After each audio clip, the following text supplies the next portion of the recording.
Papakain tayo ng mga alaga. Oh. Grabe oh.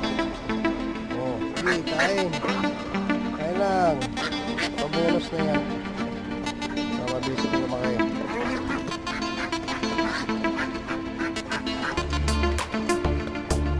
Yan o. Nakakuha na tayo mga itlog nila o. Tignan natin kung mag-iigat nila. Binulo nyo na yung mga itlogan nyo ah. Ano tapos nyo na kumakain? Bira! Bira! Bira ng bira!